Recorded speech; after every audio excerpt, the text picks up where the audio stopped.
welcome back to my channel. I'm Heather and this is the happenings with H.A.P. H.A.P. meaning my initials. So today's video is what you've seen on the title. It is technically my August 2020 wrap-up, but because I only read one series during August, it is actually going to be a review of the entire Diviners series by Libba Bray, because that is what I read in August. I didn't end up reading everything on my August TBR, but I did finish the Diviners series and I have opinions about it. It was a wild, wild ride for sure. As always, if you are new, thank you for visiting my channel. I hope you enjoy the video. I hope you enjoy all my videos. And if you're returning, thank you as always for continuing to support me. If you haven't already, please subscribe down below, give me a like, type a comment. Even if you don't like me, give me a dislike. Whatever. I can't control how you feel about me. But I am on the road to 100 subscribers, ideally by my birthday in November, so we shall see. So tell your friends if you think they might like my content. I love making videos and I'm hoping to reach more people. So with that little spiel out of the way, let's get into my review of the Diviner series. Let's get into the video.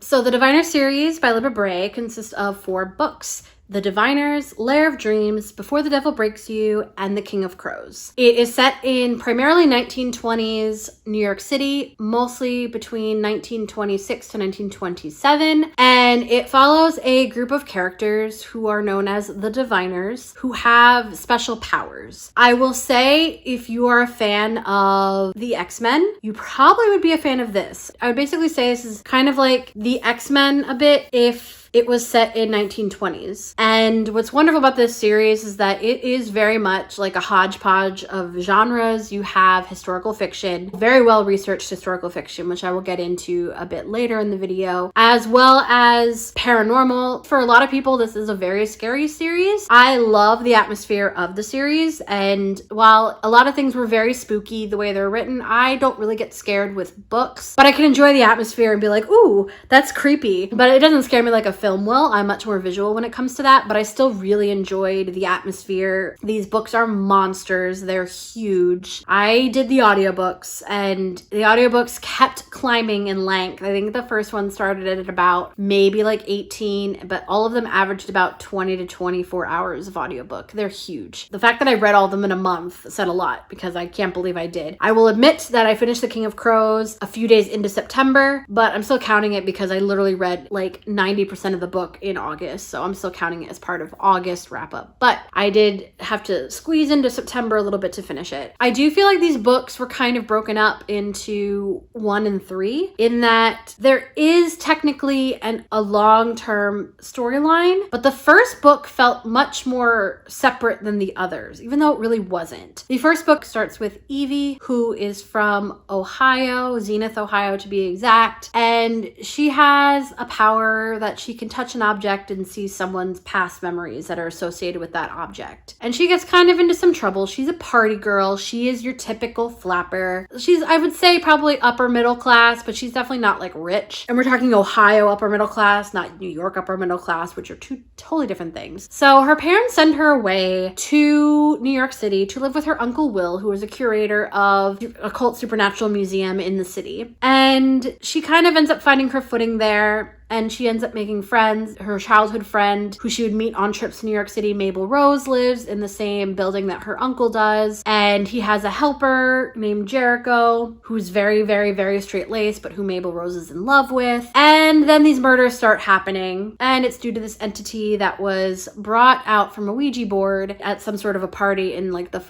prologue chapter. His name is Naughty John. And with the friends that Evie ends up making, she kind of supports her uncle and trying to solve this case, and things go from there. Now, you have that kind of set storyline, and then the next 3 books take you further into what's going on. You find out that a lot of the friends that Evie's making also have powers. Book 2 deals with a sleeping sickness, and 2 of the characters, Ling and Henry, are both dreamwalkers, and there is this evil entity that is essentially forcing people to stay in dreams that ends up actually like stealing their life force twist. In book 3, we kind of start to realize that how these characters accumulated their powers, there's something fishy about it. It's related possibly to the government. We aren't really sure. However, we have the ghosts are starting to now come out and people are seeing them. And this was something that the diviners had kind of started to basically tell people, but people didn't believe. And so they got to fight some ghosts, and they're all under the control of this character named the King of Crows. And book 4, the characters get separated into their own little separate like trios or quartets for a journey in order to go to Nebraska in order to try to fight the King of Crows. And that's all I'm going to get into as far as like the summary plots of the book. So aside from the setting, which is 1920s, the biggest draw as well to these books is the characters. This had some amazing characterizations, and everyone will have their favorites and least favorite characters, of course, but all of them are fully fleshed out, realized people who all have flaws. They develop as the books go on, and they're not the same people that they started out as in the beginning, which is also really wonderful. Yeah, I absolutely loved these characters. You have Evie, as I said, who can read memories from objects she touches. Sam Lloyd, who can make himself disappear. You have Jericho, who is super strong. Theta Knight, who actually is a fire starter. Memphis Campbell, who can heal. His brother Isaiah, who can see the future. You have Henry Dubois, who is a dream walker. You also have Ling, who is also a dream walker and actually has a disability. You have Mabel Rose, who actually does not have any powers compared to the others, but her parents are freedom fighters, so she is very opinionated and supports what's kind of going on in the world socially and politically. Will Fitzgerald is the curator of the Occult Museum and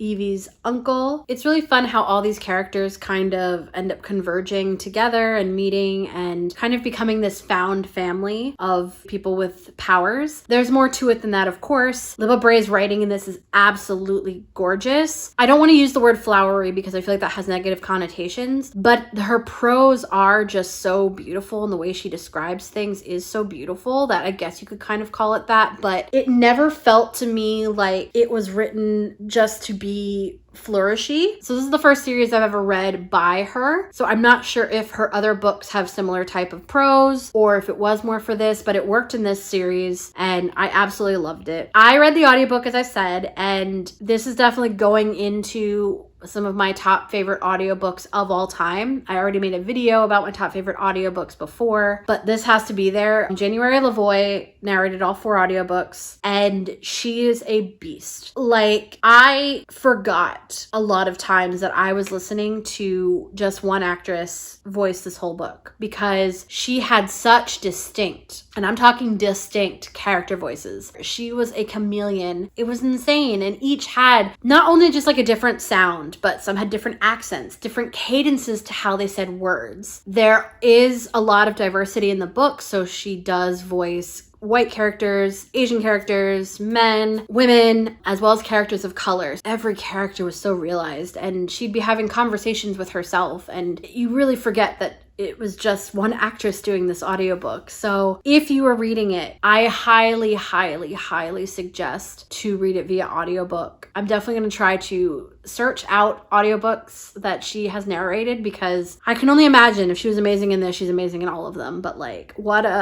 if there's an audiobook narrator award type of thing, she deserves it because she was absolutely phenomenal. So definitely an A+ for the audiobook for this series because I was just in awe of it. And yeah, she brought that world to life. She brought those characters to life, and probably was part of the reason I love them so much is because they were so fully realized. Yeah. I went into this series literally knowing nothing aside from the fact that it was a paranormal historical fiction set in the 20s. That's all I really needed to know, and I feel like this is one of those that it's wonderful if you can discover it organically. So it's at this point in the video that if you have not read this series, you don't plan to, or you don't care about spoilers, that you can skip ahead to this timestamp. I will let you know my final thoughts at the end of the video so that you can avoid any spoilers you don't wish to see. We're going to be going into spoilers in 5, 4, 3, 2, 1. So one thing I do want to talk about in this series is the historical accuracy that Libba Bray wasn't really afraid to confront when writing this series, because there is this ideological version of the 1920s, the Roaring Twenties, without kind of remembering that it wasn't amazing for everybody. If you were rich or had any type of money, yeah, it was probably pretty great. But the fact that this book deals with racism in so much of a direct way, xenophobia, misogyny, eugenics, all that type of stuff, I was kind of shocked that this book covered those topics so seriously. Blind Bill's backstory of essentially being the son of slaves, which at that time, yeah, he would have been. And how even though he was technically free at the time, he really wasn't. And his life was literally taken away from him by being forced to take life. And the idea of segregation, and how, especially in book 4, where Henry is traveling with Bill and Memphis, and how Henry has his own issues with his sexuality and being accepted, but he was from a rich family, so he didn't really realize it as much, even if he may have known it a bit. But the fact that they're sundown towns, they can't go into the same places, they can't go into a store to purchase something. Going into these rural communities outside of New York City is very different than being in Harlem at that time if you're a black man or woman. And I think that's really awesome that they covered that in book 3 when we go to the insane asylum, and it talks about the forced sterilization of inmates, which is something that happened and is something that happened very recently, as in a few years ago in California.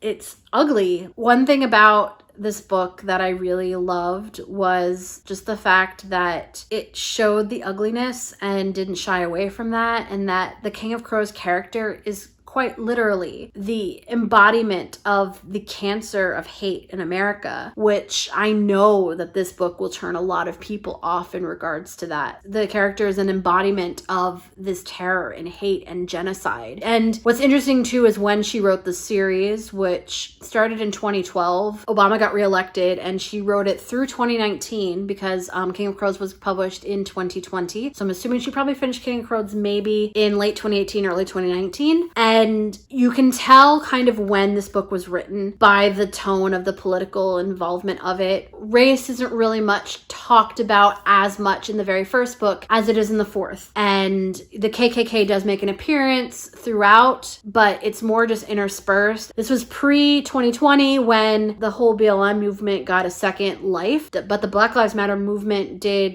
start in like roughly 2016 when the middle two are being written or published. So there is definitely, I don't want to say agenda because I don't believe in that as far as these books go, because she is just telling it pretty much like it was. But through the lens of reading these in 2020, it's very disheartening because what's going on in these books is not much different than what's going on now. And it's really explored in Ling's character, where her mother is an Irish immigrant and her father is a Chinese immigrant. And her mother's status is actually dropped by the fact that she married a Chinese man, and Ling being the product of that marriage, she is Chinese and she is still subject to the racism and xenophobia of the era. Her mother basically gave up ever being able to be a citizen because she married a Chinese man. Like, that is something that existed. You can totally look it up. Yeah, it's just, there's so much to unpack in this series, just in the political climate and what it talks about alone. And the eugenics movement in America was a precursor to the Holocaust of World War II, and it's briefly glossed over in like the epilogue of the series, but all of that was hand in hand. The fact that she made a villain that was essentially the culmination of all of this blood and genocide and hate, and was just this character that is basically all consuming evil, but a product of people. Just so well done, and just something that I didn't expect expect when reading this book, especially after reading the first book, because the first book was very cut and dry. Naughty John was essentially part of a cult that sounded like it had the basis of an early KKK type of thinking, and he was basically going to be the Messiah, the prophet that was supposed to come, and he's this terrible evil demon that is killing diviners. But I enjoyed the later 3 books more, I think, because she combined the political and social climates of the era to craft the story. The history of the US at this time is very much ingrained in the story. New York City is very much a backdrop, but the US as a whole is very much a character in this series. This series couldn't be set anywhere else for it to have the same effect or work as well, and I really enjoyed that a lot. I love the idea that the reason that these characters had their powers was due to government experimentation with Project Buffalo. It was very much reminds me of The Boys on Amazon, if you've not watched it, that they're given these powers in order to become these super people, these super weapons, and benefit the US government, but that it was an experimentation on immigrants, people that didn't matter. The Jacob Marlowe and Jericho dynamic was very interesting, of the fact that Jericho really isn't technically a diviner. He literally kind of is the epitome of the super soldier. He has super strength, but I think it's because he was not introduced to it in utero that he never really develops actual like powers per se, but it's literally what fuels him. I think everyone saw his martyrdom coming, and it made sense. Like Mabel, he didn't really fit in with the rest of the characters in a way. I didn't hate his character, though the sexual assault scene was a lot, but the same with Mabel, in that in this America that they were trying to make, it would make sense that these characters wouldn't fit very well. I wanted more for Mabel as a character. I think she got a little shortchanged, and I was glad that her and Evie were able to have that reconciliation at the end, but I did feel like her character got shortchanged, and it's just really unfortunate. Theta Knight was just amazing, and her relationship with Memphis was so beautiful. I love the fact that they did cover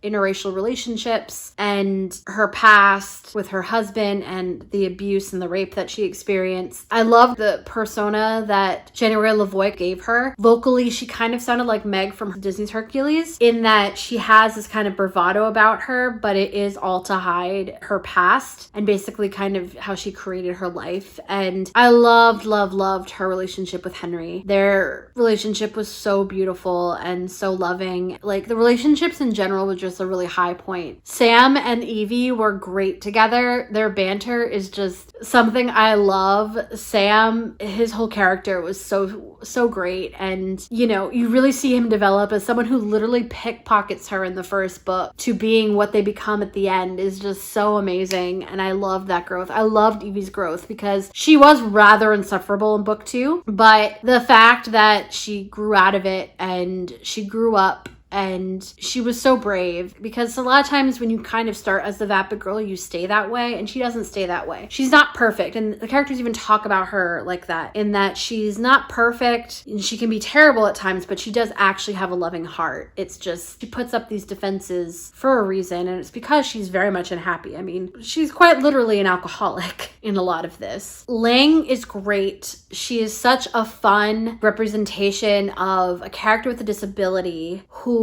literally actually refuses to fix it. She ends up having the same type of sickness that would have made Jericho basically be unable to really live a normal life, and she is able to live with it, but Memphis offers to heal her, and she literally says no, because she wouldn't be the person she was without her disability. And I think that's a really awesome representation in a series like this, of being defined by their disability but not necessarily in a negative way, because she wouldn't be the person she was, and she had the escapism of being able to run and do whatever she wanted in dreams, but she chose to continue her life in the way it was going to be laid out for her. And I love the fact that, we have a character that is so sarcastic, is so science-based and left-brained, in contrast to Theta, in contrast to Evie, that was such a fun dynamic. And one thing I loved about book 4, I know a lot of people did not like book 4. I love the fact that they broke them up into little groups and had them traveling, because Ling and Jericho together was a very odd pairing, but they learned a lot and grew because of it. And that was so fun. Like seeing Theta and Evie kind of have to take the mothering role to little Isaiah because he was away from his brother, and Henry having to be with Bill in Memphis and experiencing the South in 1920s during Jim Crow as a rich white man who is gay, but still a rich white man traveling around with African Americans during that time. All three of them are oppressed, but in totally different ways. And I love the authenticity of how that was explored. So I loved aspects of book 4 for that reason of, I hated leaving New York, but I love the fact that we got to see that. Least favorite character would very much be Sarah Beth, because Sarah Beth was a little bitch. Oh my God, I hated her. I wish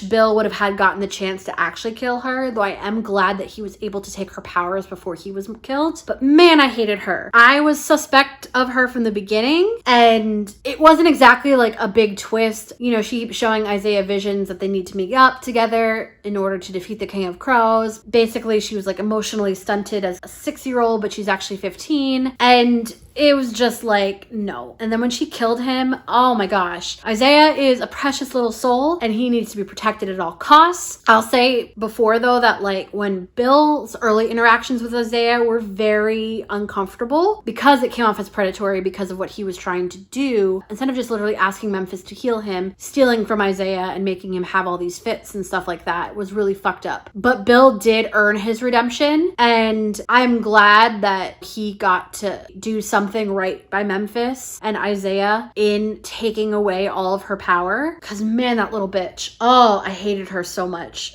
I will say the mothers in this series were really interesting. Like Miriam was a badass in how she spent years being tortured by Jacob Marlowe and the government, and she still was helping everyone when she could. And I know that technically James O'Neill was an original diviner, but I feel like Miriam was kind of like the OG. She got the vitamin treatments that all the other parents did, but her powers were next level. And I don't remember, like I said, I read all these in one shot, and that's a lot of reading, so I don't remember if it is stated in the books. Please tell me down below if I'm wrong. But I feel like at least her powers were so absolutely strong, and I don't know how much had to do with the diviner liquid and if it was like partially enhanced by her powers. I know that they used diviner blood, like people that had abilities, their blood to create it. So James is older, so was she one of the ones that was pulled for it? I can't remember. I know that she got the injections because Sam has that, but her powers were next level, and I just couldn't really remember if there was a reason for that or if she was just that strong on her own. And then of course Viola Campbell, when it was revealed that she was the crow that was following Memphis the entire series, like it blew my mind. Oh my gosh, like the way she's comforting Isaiah, and he knows what he has to do and she knows what he has to do, and she doesn't want to leave him, but she knows that they need to save the world. So wonderful. Their mothers trying to protect them all this time. It was such a wonderful thing. I know a lot of people felt that the climax with Isaiah basically facing down the King of Crows was very anticlimactic, but it made sense that it was Isaiah in that he always felt out of place being the youngest, but yet he is so powerful. Off the bat, he was already more powerful than most of the other diviners, despite them being older than him. His mother didn't have injections when she was pregnant with him, so that was the residual energy, and yet he was that powerful. So that was very interesting to me that he was the one to face him down, but it almost felt right. And I know a lot of people didn't like the fact that he came back to life, but I didn't mind it. They still lost their mother, they still lost Jericho, they still lost Mabel, they still lost Will, so there was a lot of deaths along the way. But Memphis needed his brother. There was no way he would be able to function in any sort of way after all that without Isaiah by his side. This series was definitely a roller coaster for me. I will say that The Diviners, the first book in it, was probably my least favorite of the series, mostly for the Naughty John aspect. I enjoyed the fact that his character was so creepy, and it's just these characters discovering their powers. But in comparison to the way the books ended up actually going, the whole thing with Project Buffalo was just really interesting. I think my favorite of the series was definitely Lair of Dreams. I loved the introduction of the dream walking that Ling and Henry are able to do, and the introduction of May and the fact that she is this restless spirit that is causing all this death and destruction with the sleeping sickness, and that her grief led to this darkness that she didn't show when she was around Ling. Henry's one of my favorite characters, so learning about his backstory was so sad, but the way he was able to move on, it was just so wonderful. And I also loved the fact that finding out Henry's story and her relationship with May led Ling to realize her own sexuality, and the fact that she is not only lesbian, but also an asexual lesbian. It was so great. Like, Ling is just full of representation, and it's in a totally organic way. When she and Alma start getting together and she's like, I love you, but I love you in this way, and it's just the way I am. And, Alma's like, I love you too, but I can't be with you like that. I need this. And it's just such unique representation, because typically I feel with asexual characters, it's just never mentioned. It's never thought about. They're not questioning. And Ling is a lot of questioning. All these characters are about between 17 to 18 range, except for Isaiah, who's 10, 11, which you forget. That's one thing about this book series, and that's most YA, is that the characters always act older than they are. A lot happens to these characters in the course of like 6 months, and they handle it really well for teenagers. And I know it's supposed to be, 1920s. People were different back then, but they were still teenagers. That's probably the only aspect of the books that I'm just like, okay. Because let's face it, teenagers will always be teenagers. But I did love that representation with Ling, and it's just, asexuality is still something that's not really explored in YA or just literature in general. She doesn't name it because no one knew what asexuality was, but she knew what she needed in what her love language was, and was able to express that while also still questioning it, and the same with people that she loves. I just think that's really great. I'm basically still digesting the series because I did read the whole thing at once, and I luckily got to read it back to back to back, so I still had to try to sit with it and get my thoughts together. But my thoughts on the series are, it's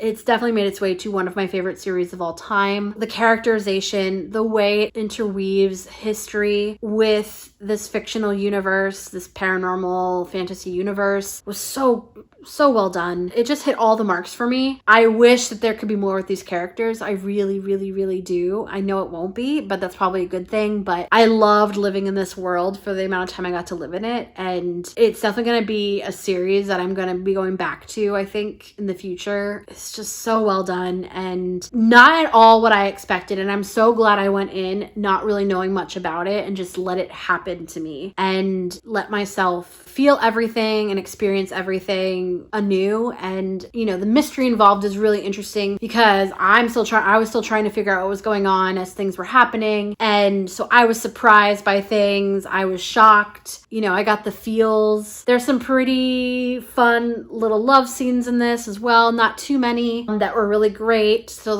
I love the relationships, and yeah, this definitely made its way into one of my new favorite series. And going back to just the historical climate and what the ultimate villain was, one of my favorite sentences in the author's note, and I believe it was the end of The Devil Breaks You, in response to how she kind of sees the world of this book and especially the history of the US. Libba Bray says, "This book is about ghosts, for we live in a haunted house." And it's just such an interesting way to view the US, especially through a 2020 lens now. So I would suggest to you, if you want to read this series, which I highly suggest you do, I think now is probably the perfect time. I don't know if the series would have been as impactful if, say, she had finished it earlier and I had read it earlier, because this series, despite it being a historical fiction, is very much a time capsule of the world now, and it informs it so much. So there's no way to read this series without thinking about things that are happening right now in the US in particular.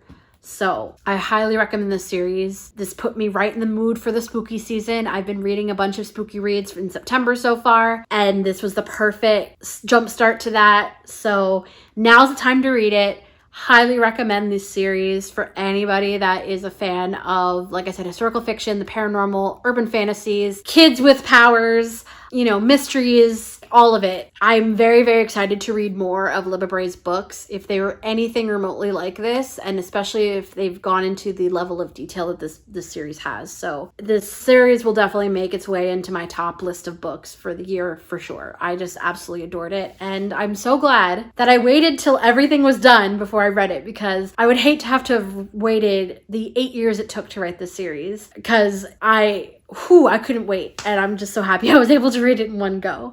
And now you can too, so I highly recommend that you do. Well, that was another long one, but I hope you guys enjoyed this video. I know I kind of went a little rambly in the spoiler sections, but I just kind of needed to get stuff off my chest, and I might come back to this just kind of thinking about it and maybe having discussions. So if you've read the series and you want me to cover any topics in it, I've went over a lot, but let me know down below. I really love this one, and there's so much to unpack in this series. Like, this is one of those great ones that I would recommend people to read for book clubs because it's just fantastic. So yeah. Anyway, I hope you guys enjoyed this video as always, and I will see you in my next video. Bye.